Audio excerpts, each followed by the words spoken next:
চামচ। এটা হচ্ছে শুকনো গরম মশলা করছি রায়তার জন্য। শুকনো তাওয়াতে এগুলো ভেজে নিতে হবে হালকা করে, তারপর এটা গুঁড়ো করতে হবে। গন্ধ বেরিয়ে গেছে মানে হয়ে এসছে, বেশি ভাজা যাবে না, তাহলে আবার হয়ে যাবে।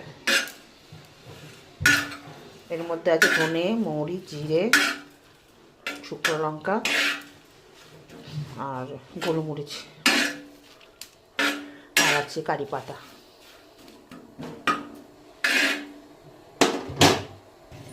এর মধ্যে একটুখানি বিট লবণ অ্যাড করলাম বাটার আগে, পেস্ট করার আগে আর কি বিট লবণ অ্যাড করলাম। এবার টমেটো দেবো, কাঁচা লঙ্কাটা পড়ে গেল। টমেটো দিলাম, একটা কাঁচা লঙ্কা দিলাম, এটাকে একটু পেস্ট করে নেবো। এবার একটা শশা কেটে রেখেছি কুচিয়ে, পেঁয়াজও কুচিয়ে রেখেছি, এবার টক দই দিয়ে দেওয়া হবে এর মধ্যে, দিয়ে দেবো।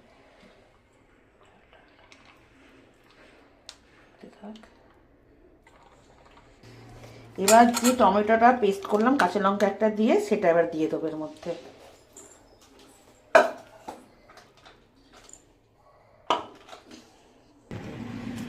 এবার একটু এর মধ্যে পিঙ্ক সল্ট পরিমাণ মতো দেবো, যে কোনো সল্ট দেওয়া যায়, আমি পিঙ্ক সল্ট দিচ্ছি।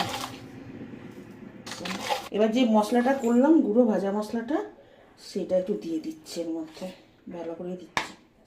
একটুখানি এই যে ব্ল্যাক সল্ট, সেটা দিচ্ছি অল্প। এখানে আমি কারি পাতা, কালো সর্ষে একটু ভেজে নিচ্ছি, আর একটু সর্ষের তেল দিয়ে ভাজবো এটাকে একটু নাড়াচাড়া করে, দিয়ে এটা লাস্টে যখন হয়ে যাবে তখন ওর উপর ঢেলে দেবো, লাস্টে যখন রায়তাটা হয়ে যাবে আর কি। অল্প একটু চিনিও দিয়ে দিলাম।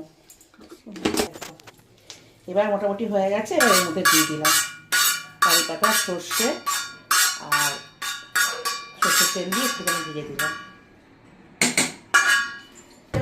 না দিলেও ঠিক আছে, ব্যাস হয়ে গেল। এবার